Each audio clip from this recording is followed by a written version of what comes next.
My name is Beth Elkins-Wales. I run a small studio in Buffalo, New York called the Pilates LAB. It was formerly called the Pilates Loft for many years, but I've rethought some things. I'm no longer in a loft space. I wanted to be explicit that I am accessible and no longer up a set of stairs. And for a number of reasons, LAB just spoke to me a little bit more. So I've recently switched to the Pilates LAB. I did a lot of pivoting and pivoting again and again during the pandemic. And I still haven't landed where I hope to land, but that's partly why I'm doing a lot of classes outside. Yes. Yeah, so that's me. And I'm going to have Misty here in September to do a workshop. Nice. Yeah. Well, and hopefully Martin Reed will come down and visit. Love to visit. Not Down far. to visit for sure. I know. It's really not far. We're all kind of neighbors. Absolutely. I think we're in a direct straight line from each other. Oh, that's north true. to south. Yeah, yep, probably. there's a lake, but then we are. That's funny. Yeah. Nice. So let's Beth, can you talk about the name, the lab, and how you came up with that? Like, I'm always interested in the genesis of the name, because there's always vision and all these things that come out of the actual name. So shifting it from loft to lab, and why, how? I have a dance background, so I always thought I was going to work with dancers, but there's no dancers in Buffalo. What? You know, Nuh-uh. well, I mean, there are, but they're not. There's not a huge dance scene here. There are certainly dancers here, but I ended up with a much different clientele than what I was expecting 15 years ago when I started. And it's become a lot of, helping people just stay healthy and fit as they age. Most of my clients are 50 and up. Many of them, I have a couple of clients in their 80s. So I feel like we're doing a lot of experimenting with just functional movement, stand up, sit down, get up off the floor, a lot of that, which I think many of us have had to add in. And my husband is an architect, so there's always this element of like, what could we build? What could we do? What if we had this hanging from over there? So it just felt like lab. Yeah. Yeah. And at one point there was my two instructors were named Larry and Amy. And of course I'm Beth. So there was like this joke that it was an acronym, but that's not really why. That was just like a weird coincidence, but. Not a stretch though. That's clever thinking nonetheless. Yeah, it's kind of, it was the truth. Nice. Yeah. There's and I hope, oh no, sorry, go ahead. I don't know where I was headed. I hope that it kind of I'd like to not only teach Pilates here, like if I can rent my new space out to yoga or ballroom dancing or Feldenkrais, I want it to be more of a center. So not strictly Pilates. I guess that was part of the thinking too. Right. So there's still a sense of trying to scratch your itch for having a connection to the dance world. Sort maybe. of. I mean, I have to admit I have a bit of a love-hate relationship with the dance world at this point. Not hate, but like love. You mean like everybody who's been on Core Conversation who was the dancer at some point? How many people does this shock? Yeah. Yes. It's who I am. It's how I grew up. But it's like, can I get a witness from that? Yeah, exactly. Yeah. Exactly. I totally get that too. But it's more about being able to collaborate with the broader movement community in general. That's the way I'm taking it. Yes. Did you write that down, Beth? Did you write that down? I'm going to. I should. Okay. Yes. I'm here, but I'll be. Thank you, Misty. We'll go after every time I use it. Hey, I try to be as fancy as I can. Oh, it's funny. Yeah. It is fancy. Well, it's so funny too. And when you were saying like you wanted dancers, and then you had this, like I see Pilates Carrie just popped up in the chat, and when she was on, I asked her who's your ideal client question. She talked about who she likes working with and who has found her. Right. And I've kind of been running with that and listening for that in these conversations with people, right? Because like, who has found you, right? Like, right. Yeah. Very different than what I expected. And that's not to say that I don't like to work with dancers. I mean, if a dancer walks in, it's like, oh my God, we could, it's certainly fun. But yeah, a different crowd has found me for sure. I think it's nice when, you put out this intention. I want to create this great space. It's going to do X, Y, Z. But then the people that find you are the people that need you. And sometimes it's not necessarily those that you intended, but it's those that bring you growth as well. Right. I think that exploration is always neat because it tends to shift as we shift as well. Yes. Yes. And as I get older, I feel the need for this functional movement more myself. Like, oh yeah. I feel the need for a nap. And a nap. Yes. So just have like a napping room in your space. I'm just saying. That's a great idea too. If you had a little bit of a co-work spot and a nap spot. Yeah. We could co-naparate. That's right. You'll be changing lives. Right.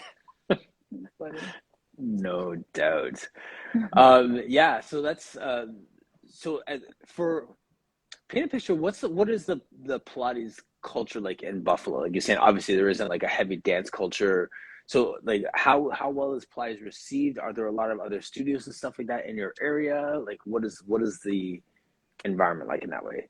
Okay. So I was alone within the city limits for many, many years. It was like a really sweet spot, nobody. Yes. But there's quite a number of us now, like even very close to me. And we cohabitate. We go to each other's workshops. I think everything is pretty copacetic. Each studio offers something really different. Cool. Or just a different mentality, different approach. And Pilates is well received. It took, it takes so long for things to get here. We're a little bit slow on the trends. No offense, Buffalo, but a little bit. But it's here now, and I think people are starting to understand it. As much as people in general understand Pilates, I still feel like there's a lot of misconception about what it is and who it's for and what you need to be before you can start, that sort of thing. So there's a lot of trying to break down those misconceptions. But it's nice to walk. I mean, Buffalo's a small enough town that I walk around town and I know like my clients are out there. I run into them on the street and it feels like a nice community that way.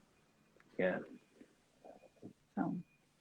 Yeah, absolutely. So let me ask you this, Beth, because I'm really interested. When you say that, you want to bring more movement modalities into your space, and I know that you've been working on this great hub of a space. When you put it out there that you are a Pilates studio, but you want to attract others, and the reason why I'm asking this is because we talked on Thought Flow last week about niching and choosing your niche and really kind of deciding what you don't want and being very intentional about that, or understanding what it is to niche. When you're thinking about opening to the broader movement community as well, do you feel that will support what you do as a Pilates instructor or Pilates studio owner? Or are you looking to broaden it to make it more of a specific community of movement, almost like a movement smorgasbord? Oh, I like that. I don't know how far I would take it or how fast any of that would happen. I would definitely focus myself still on Pilates and the way that I teach Pilates. But I'd like to have other teachers who have different specialities come in, if that answers your question. Yeah, absolutely. Yeah. I don't think I'm looking to broaden my movement expertise as much as just deepen what I do. But open the door for other people to come in and use the space. Yeah. So within Pilates, you want to go broader than just the classical, the contemporary, the sharks and the jets thing that's going on. Yes. You want to make it bigger than that then? Yes. Yeah. I love that. Yeah. I love it. Yeah. Yeah. And actually, the other thing that I love what you're saying there too, Beth, is that because of the way you're talking about this and your intentionality with it, when we say space, we're not talking about your physical location. We're talking about the community space, right? Whether it's like outdoor classes and like space has Right. almost a different meaning for you than the four walls that you're in right now. It has grown to be a different meaning. Yes. Kind of accidentally, kind of out of necessity. I was spaceless for quite a while. Oh, Spaceless, were you? homeless, studioless. Yeah, for most of the pandemic, because I gave up my commercial space early on, and with the intention of bringing things back to my home studio, which I have. And then it became clear that that's not a good idea. Like, people shouldn't be coming into your home in April 2020. So that got thrown to the curb quickly. Everything went on Zoom, but then when it got warm enough, I was like, we've done Pilates classes outside for the past couple of years. Chantel Douglas, who teaches with me, is really big on that as well. And so I thought, let's really push this year. And again, it was because I didn't have another option. Like, I couldn't get people together in the same space. And so I thought I was checking some boxes, like, oh, we're having a community, people are seeing each other, we can actually have a conversation, distance, but not in a Zoom fashion. But then throughout the summer, I realized like how many other boxes I was checking being outside. Yes. So accidentally I stumbled onto all this, like, it goes, there's vitamin D and fresh air in the feel of the grass and cool breezes and all that stuff that you can imagine, but also like people were lifting their chins and like looking into the distance off their, they've been on their screens, and it suddenly like changed the way they were breathing, and their eyes, like, there was all this stuff that happened when you like took the ceiling away, basically. And then, it challenges your balance to be on uneven surface, and there's all kinds of, tools about staying focused when you're actually out in the real world, which is kind of what we want people to be able to do, right? Like, it's nice to go into this quiet, peaceful studio, but then you don't want to be a raging maniac when you leave. Like, but if you're out there in space and a siren's going by and a dog is barking, like, can you stay focused and keep your chill? And like, this is it, people. So there was a lot of other things that sort of came into play. And then I realized, like, this is, I believe, an important piece of getting Pilates out to all the people, out of these boutique studios. Like, the parks are made for everyone. They're, like we talked about, democratic spaces. Yes. And if we really want to say that Pilates is for all bodies, it's for everybody, then open your doors, go outside. I think that's important if you can do that. So I'm into it. Now I'm like totally sold. I'm always going to have outdoor classes, even when I reopen. Yeah. And I encourage anyone that is moved to do that, to give it a try. Because I think it's good for us. It really is a very different experience. I taught, when I was still in one of my locations, we had this great greenery behind us. So I taught, we called it the class in the grass. And just all of the extra sensory input that you got. Cars driving by. How do you feel about being in a place where people can see you as they drive by? All of these little quirks that you just don't think about when you're in the box indoors. But what I really, really love that you're doing is making the work visible. That visibility piece. You mentioned that you teach with Chantal, who is lovely. But it's about collaboration. It's about making this tangible for people who don't think that the work is for them, or that they can do it, or whatever. The idea of just visibility and representation. And I just love the fact that, a lot of people are talking about it and you're doing it. Yes. I was forced into it, but listen, it doesn't matter how you get there. But exactly. Yeah. A lot of people don't take their health into priority until the doctor says you're about to croak, do something, or buy your funeral plot. I mean, Right. doesn't necessarily matter how you get there. It's getting there and making a commitment to make it stay, make it a part of your life. And I think that's a big deal. And, Yes. you know, I'm cheering it on because a lot of people don't think that they can do it. Right. And you did it out of necessity, but during a pandemic. It's not like you were like, I found a way to challenge myself today. No. And I celebrate that. And you did it in Buffalo as In well. Buffalo. It's So, balmy like, here. What do you mean? right. Tropical. Mississauga temperatures are like Buffalo temperatures, and like there's days that you just hate your life because the weather is so bad outside, and you're doing it anyway. So it's not like we're in Puerto Rico where it's just like, oh, let's just open the windows and let it happen. Like you have to fight against some of those things, and you're here anyway. So that's amazing. Yeah. Mm-hmm.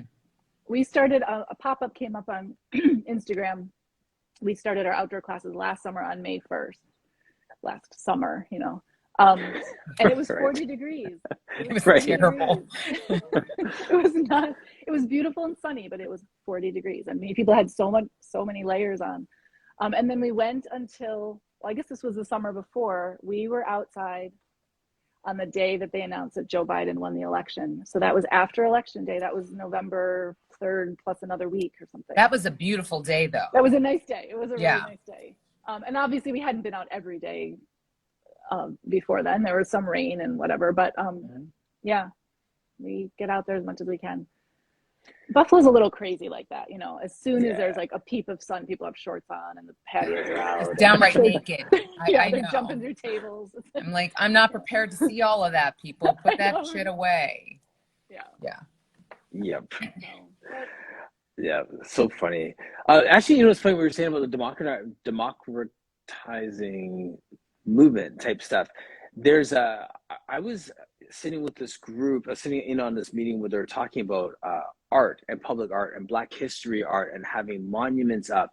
And they were saying that when you do these things, you're basically bringing it to the people instead of waiting for them to show up at a museum to learn about whatever it is. So when you do this and you're out there in the space, we're bringing Pilates to the people instead of waiting, like swinging the sign around that says open on our building and waiting for them to show up. Right. Mm-hmm. You know, I think it's so cool. Yeah, and you got to think, walking by, even if someone doesn't decide to join the very next week, you planted a little seed there. There's some ripples happening. Like I saw that there was, you know, some 60 plus people over there, or some people that look like me. They're scouting it out. You know, eventually I'm going to make my way into some kind of move. You know, it's just, I hope that it inspires people to do something. Whatever it is. Yeah. Yeah. I mean, it's nice that they come in to your space, but if it just makes them take an extra walk. Exactly. You know, it's a win. But if they see you working on something that's super practical, like getting up and down off of a mat, and, you know, an older person who feels like I can never sit on the floor, seeing other people emulating that. I mean, again, it's a win in so many different ways. Yeah. And also it's funny, like, as a teacher too, like we were saying about adapting to the architecture, right? Like you have to change your cues when you're so used to teaching. You're like, point towards the ceiling, sky, and like reach towards the window. I mean, that dog going by. Like you have to adapt to like all those things too, right? So it keeps you sharp, right? So yeah. There's all kinds of things. I mean, the sun, you got to figure out, like the class looks super haphazard because everyone wants to face a different way with the bumps and the lumps in the grass, and like suddenly the sun's in someone's eyes so they move. Like there's just you know, it's not your perfect structured thing, but it's real life. And I'm not gonna lie, you're right about the cueing a lot. I will say ceiling, and there's a lot of that. I can't say that I like this. As a teacher, I mean, like when I have to do it, you want like everyone is perpendicular to this wall and they're pointing their legs and they're all circling. You feel safe when you have all the elements under control. Yes. As a teacher, it's stretching for me to go into that space where now I have to, like, I can't, like Sky. ceiling, window, like, I mean, your cues, your tactile cues. Oh, like I just turned over because, like you said, now I was like, okay, well now I need a separate cue because not everyone is in the same orientation. Like, But don't you they do that make, on Zoom? It's the same thing on Zoom, right? You've got 6 yeah, people on screen. One of them's facing the other way, and you're like, "Can you yes, turn around?" And they're like, Right. "No." And you're right, like, "But your back exactly. is to the camera." And they're like, "Oh, yeah, but I this just kind of feels like this is I can capturing my only see chi." your foot. Yeah, it's like, yeah, exactly. So I mean, and you know that, you know, for the teachers out there, some of the teachers out there, like Pilates Carrie, say embrace that chaos, and they're like, yes, let's do this. I love it. And others are like, okay, we're back in the studio. That is the last virtual class. Thank you for joining me Right. today. I'll be in the space. Like, you know what I mean? Like, they're out. Yeah. I'm They not gonna are lie, it makes out. it, I get a little nervous. I mean, it's like a whole, like, I got to put that hat on and be like, okay, I'm okay with this.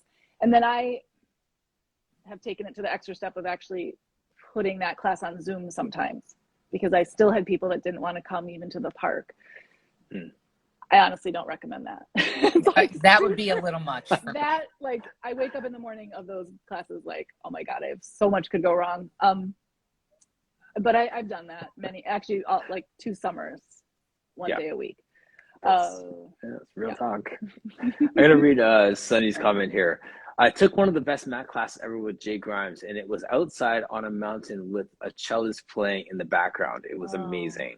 I mean, first of all, live accompaniment with anything is great. If you are going to the bathroom and someone is playing a musical instrument, it is like it's the most amazing experience ever. But then, in the mountains with a cellist, forget it. yeah, I that's would have Yeah, incredible. probably sobbed when the class ended. right. Yeah, that's Yeah, special. That's really yeah. nice. So Especially if, special. yeah, especially if I was playing the cello, then you'd be definitely sobbing during the class. I used to play the cello. I actually want to get back to it. But it's one of Fun my favorite fact. instruments. Yeah, Yeah. fun fact. But cello played badly does inspire woe. Right. Yeah. Michael Levy Interiors. I'm looking forward to having him on eventually. He just says here, I enjoy the online workouts because I can extend my workout after the class in my own space. Yeah. I mean, I think that's one of the things I've loved about virtuals, and we've talked about this in the past as well, is people own their workouts in a different way in a virtual class because we Mm-hmm. can't be hands-on and tell them where to be and where to look and whatever. They have to own a little bit more of it. So when you hear that, it continues after class, that's awesome. Or even like when your virtual class, when they walk, sorry, the outdoor class, they walk by, sometimes people will see it, go home, try it a couple times on their own first, and Right. then show up, right? Like people start to own their workouts when it's not us hands-on in their face. Yeah. As valuable as that is, like Right. there's much value in those Prescribing pieces each. as well. Yeah. I also think that when you are, and this is why I was so excited. I don't want to say I was excited about the pandemic, but what I was excited about was more people doing their workouts, their Pilates workouts at home or in their more native spaces, because Yes. how many of us say, oh yeah, do your homework, blah blah blah, and they're like, wah, wah, whatever she just said. Right. Yes. But it's that sensory recall. Oh, I was laying here when she asked me to do this. I might just throw Exactly. myself on the floor and do this. Oh, Yep. I'm laying around in my backyard catching a couple of rays, tanning my cheeks. Oh, but I was out in the park with Beth and maybe I'll just do a little bit of these. Might bring some Yep. more sunlight to my cheeks. Yes. Whatever it is, it gets people thinking about working out and moving and bringing that kind of harmony wherever they go. Right. I think that Yep. Love that's that. one of the wins about it for those that actually stepped into that arena, clients or teachers. It's Right. just that it makes the idea of the portability much more tangible. Yes. Right. And that goes back to what you were saying, Martin, about space, that space doesn't have to be a drive and a park to get to your Pilates studio. It can be, I've got my mat under my couch. Yeah. And now I think of this space in my living room as my workout space, like Misty said. I think that's true. Yes. Better Breathing here as a comment said, I found that clients that have done yoga are more open and almost expect Pilates homework to do as they actually do it at home. Lack of equipment is encouraging for self-practice and like movement beyond the studio, right? You know, on the other side to that too, I have to say is that we as teachers, we know the power of tactile cues and private sessions and things. And sometimes we diminish the value of the independent work. We diminish the value of a virtual class. We diminish all these different things and instead of celebrating the fact that it's movement and celebrating the fact that people are owning the workout, because like they'll pay, you know, 100, 120 for a private with me, which may not be sustainable for the rest of their life. But if they're doing virtual classes and outdoor classes and they take that with them on vacation and to their backyard and their deck and to their living room and do that the rest of their life, they're further ahead than those tactile cues and the magic that happens in a private session. Yes. And I also think to add to that, if you don't mind, what Better Breathing said there, I think that in the Pilates space, we have a tendency to intentionally, accidentally, call it what you will, make our students dependent upon us. We give them every movement. We give them every cue. Eyebrow hair number 237 has got to be pointed at this angle when you do the teaser, and your legs have to be at this depth, you know, and then it's hard to even fathom what it is to do it at home on your own, you know, as homework. When, I mean, I don't know what my eyebrows are doing half the time. How am I going to be able to program that into my practice? Guess what? I'm not. Right. So, you know, it kind of gets back to a lot of the hullabaloo that goes on in our business right now about, you know, do we as teachers take a look at what we're bringing to our students and expecting our students to bring to themselves and to the lesson time as well, because there's got to be that reciprocation, is that a word? In order to know that it's going to go out the door with them. Right. Oh, Sunny's going there. Right. So Sunny's saying in her comment, aren't they supposed to own their workout at some point anyway? Yeah. Short answer, yes. Yes, but yes, I mean, aren't they supposed to do a lot of things? Aren't we supposed to do a lot of things? For sure. Isn't it always easier to let the instructor own it for them and not have to check in and not have to be accountable? Right. And if the instructor is facilitating that, then why would they? Because humans are naturally lazy. Or, as Emma just pointed out here, afraid of doing it wrong. Don't be sorry. Sorry, go ahead. Right? But like, yeah, like Emma just put here, said a lot of clients are scared of doing it wrong instead of being encouraged to just have a go. Yes. Right. Have a go, fall over. It's great. Yeah. Yeah. I've started just giving an assignment. Like, we're sitting this way. How can you get up a little? How can you lift your bum up? Do you need a hand? Do you not need a hand? Do you need a hand over here? What? So that 20 people are doing it 20 different ways. I'm not going to tell you the way. Right. Just fill in the because blanks. It's not dance class. Exactly. Because it's not ballet. Thank goodness. I'll sit back while you commiserate there. Yeah. But I think that also too, like that doing it wrong thing, I think of like my kids, right? Like you come to this point where you just teach them how to fall and let them just go, right? Like, I mean, if they know how to fall safely, if they know how to fail safely, they'll be free to explore all the different ways to do it right. Instead of giving them the one way to do it right and they're afraid to do it wrong, why don't you show them the ways that it can go wrong and you'll be okay still? Right. Or let it go wrong and not say, no! I mean, is someone really going to catch on fire during rolling like a ball? I've never seen it. Seen it. Spontaneous combustion. I love combustion. I mean, the mere thought of spontaneous combustion kind of is exciting to me. Like flames, I like rolling them on like the a fire. I mean, I'm just saying, if it happened, I would video it. But it's never happened. Last I checked, it's not in Ripley's, I don't think. So since we know nobody is going to expire, I mean, maybe they perspire a little bit, but at the end of the day, nobody dies. So, like, keep them safe, but let them play. less fear. Yeah. So Misty, I'm actually going Yeah. to YouTube like catching on fire doing rolling like a ball later to see what comes up. Just out Just of don't give it his curiosity. homework, okay? Yes. And if I find it, I'm posting it like, see, someone has died doing rolling like a ball. Self-immolating rolling like a ball. That Oh could my be gosh. one. I don't Yeah. know that's good for your No. workplace safety rating. Right. Yeah. Yeah, it's a lot of paperwork if nothing else, but Your insurance is going to go up for sure. A lot. yes, a lot. Beth, I remember from back in the day, you and Chantel also did like that. One of the local schools where you're profiling the representation and Black Pilates instructors, like, and we actually mentioned this yesterday, just how bringing to attention, not contemporary, classical contemporary, but like still alive Black Pilates instructors, like contemporary in the work, so people could see that you could see yourself in the work and that sort of thing. Right. Was that Black History Month like 2 years ago now that you did that?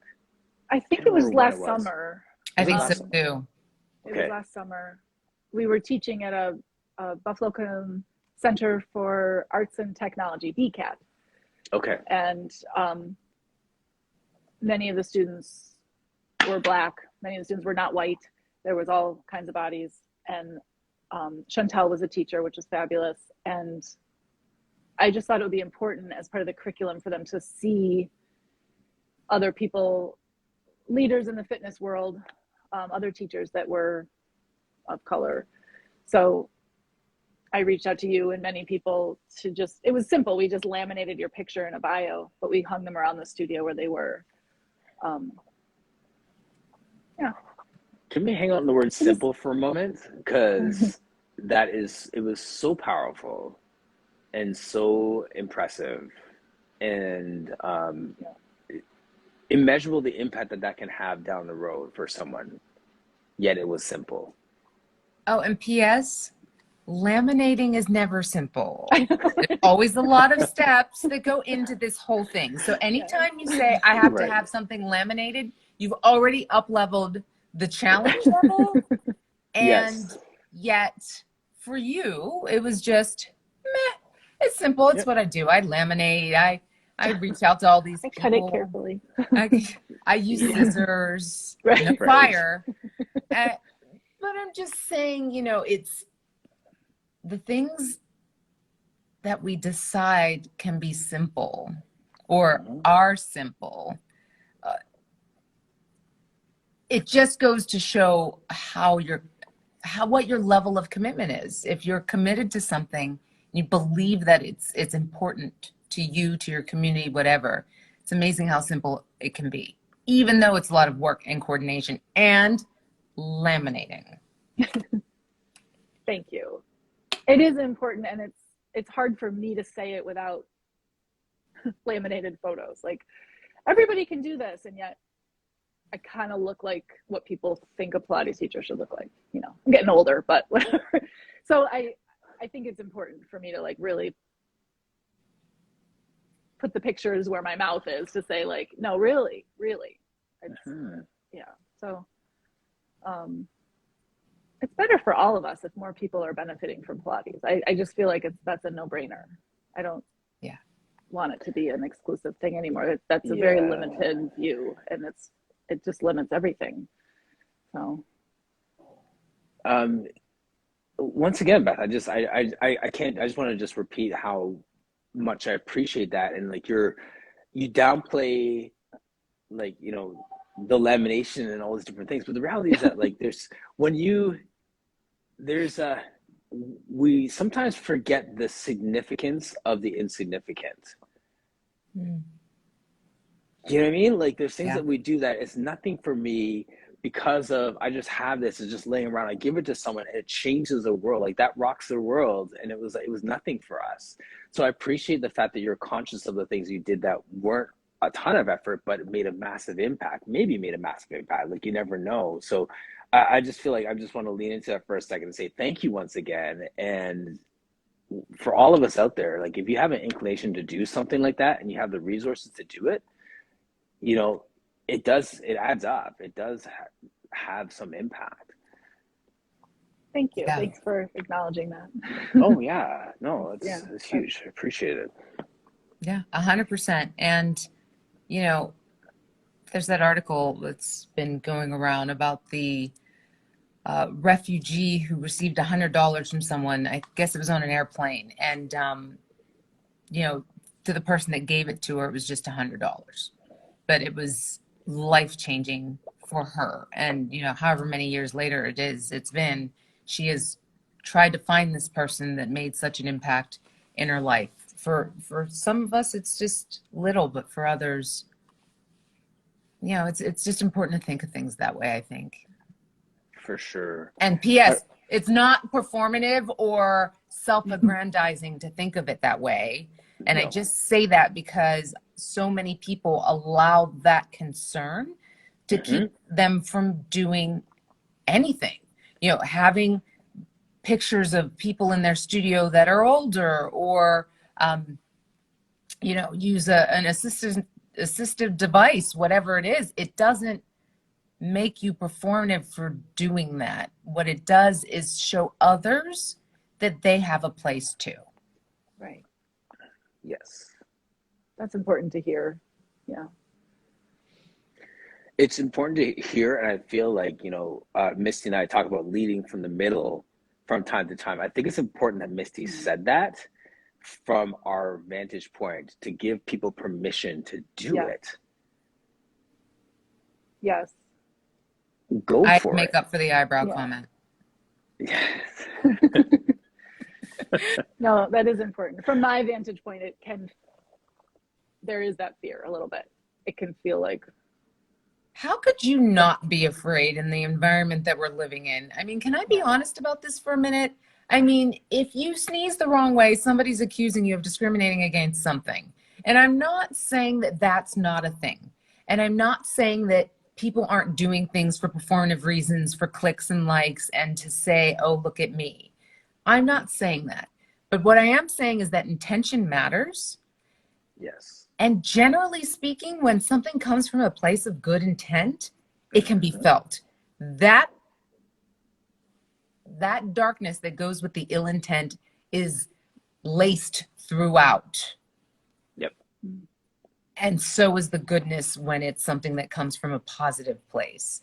And I also think that repetition matters. If you just do it once, if you just do it for the photo op one time, of course people are going to say you're performative. Right. And maybe that first 1 or 2 or even 3 times someone might say you're performative. And do you know what you do? In my opinion, you keep walking. Okay, yes, I'm sorry you feel that way. Here is a big block of salt for you to pound. In the meantime, I'm going to stay in my lane and I'm going to keep doing what I'm doing because this is important to me. It's important to my community. And I'm not going to stop because you don't like it. Right. Nor am I going to make apologies for who I am. 100%. Right. Thank you for saying that. So many people are paralyzed and you're not. You're not. And I love it. It really helps to hear that from you. That's encouraging. Thank you. Welcome. Yes.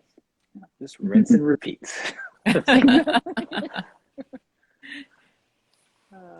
Simple gestures change the world and create belonging. Start small.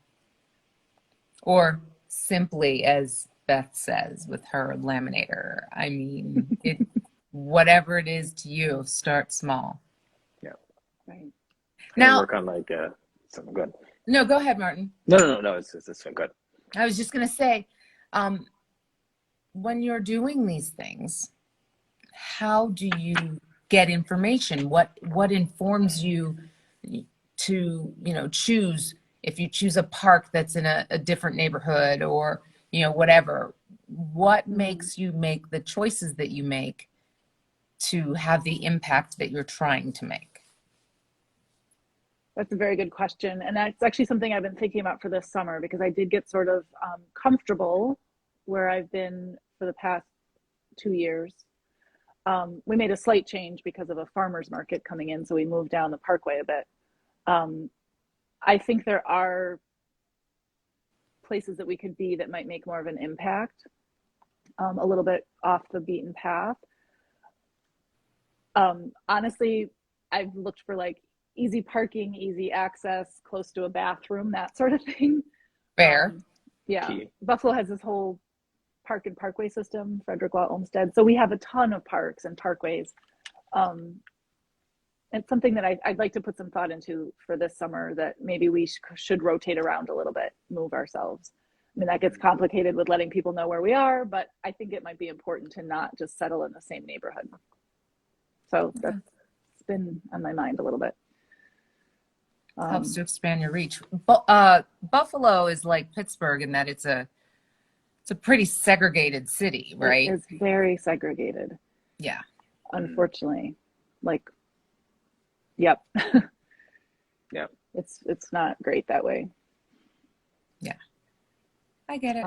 The city schools are pretty integrated. My kids go to city schools and they're very diverse depending on which one you're in. But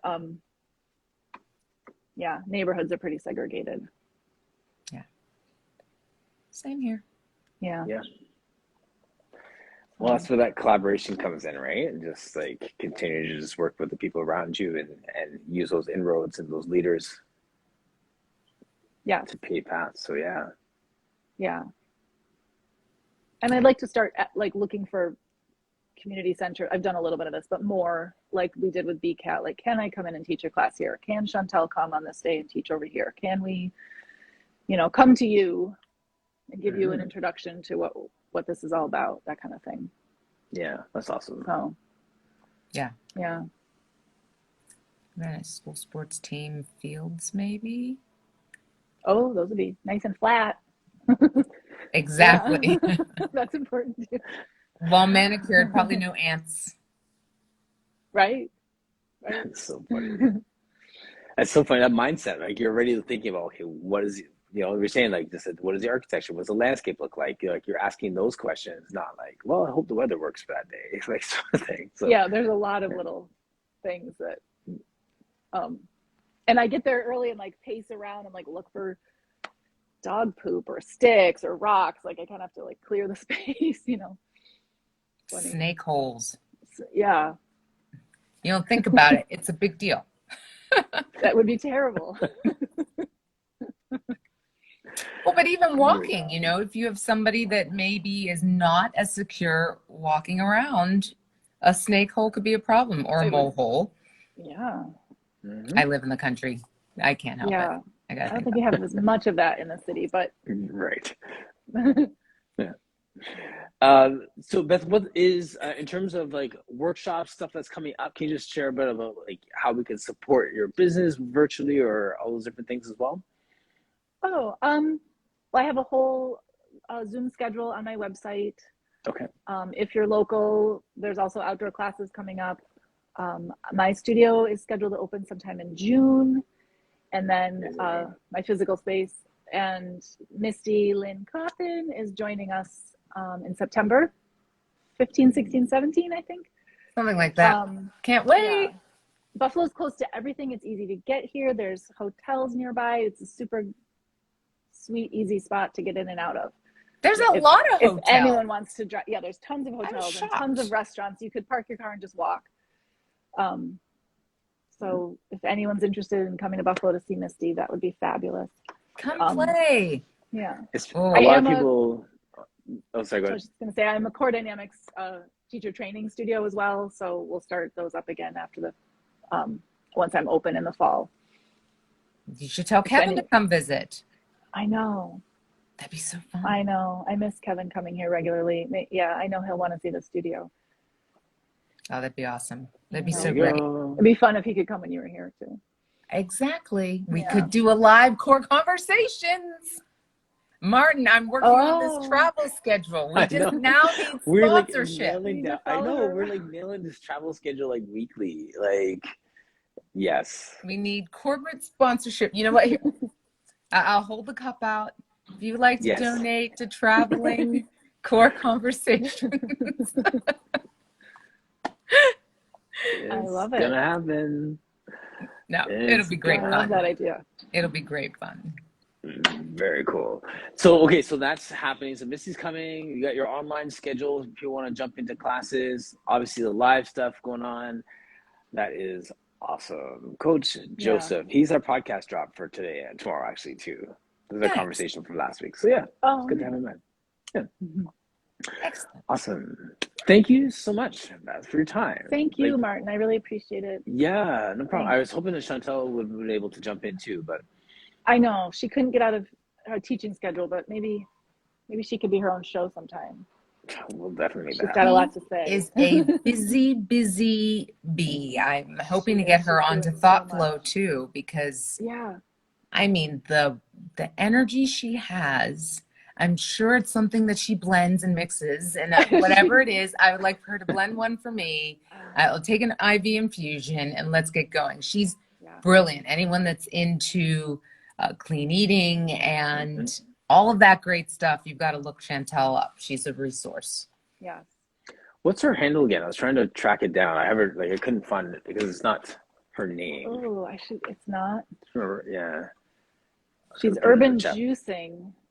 Oh, I should know this. I'm so sorry. You know what? It's funny because it's at the tip of my tongue and I can't. I'm right. Same. Right now. I wonder if Gino's still on here. He might know. I don't know. Anybody He's still there? I'm afraid to look on my phone because it's in use. I won't.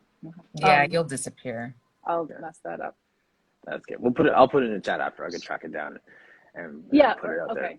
Yeah. I can let you know for sure, and then you can post it. All right. You're on my travel schedule, Beth. Buffalo is not very far at all for me. It's really not. Easy drive. It'd be so fun. Yeah.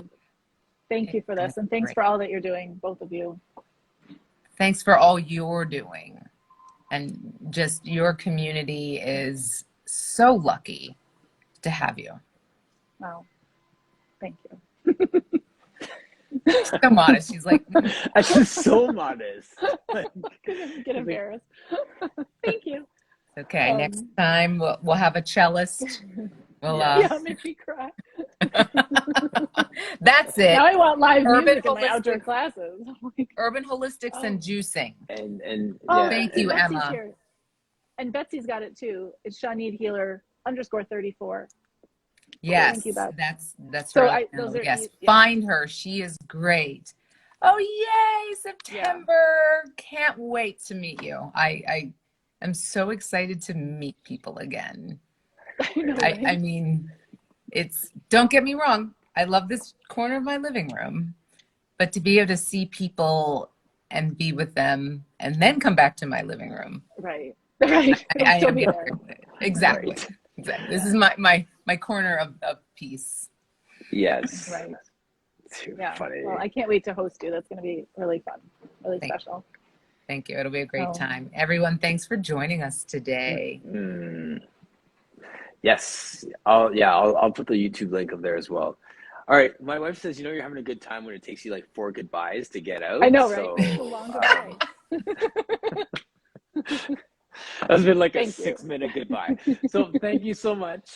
I'll message you after Beth. Misty, as always, we'll talk in the week. And one last thing before our 5th goodbye. What's going on with Thought Flow for this week? So this week our friend Kimberly Carruthers, Physical Perfection Pilates out of Los Angeles, is joining us tomorrow night at 7 p.m. Eastern. We're going to talk a little bit more about that whole debacle with the New York Times article. And what's interesting about Kimberly is that she does have an exclusive clientele. She is by appointment only, but guess what? That doesn't stop her from doing all of the things that her community needs, the other communities need in LA. And, she's been doing this for a long time. She's hasn't just been 2 years. So I just think it's really important that we I couldn't help myself. I'm sorry. But it's important that we see the whole perspective on the issue and not just scream and yell and rage, and recognize that sometimes there's reasons to do things that we do. Yes. So I'm excited about it. Stay tuned Great. for that. That's gonna be good. Yeah. Gonna be good. All Thank right. you for the plug, and Great. goodbye, number 5. Okay. Bye, Take care, everyone. everyone. Thank Bye, you. guys.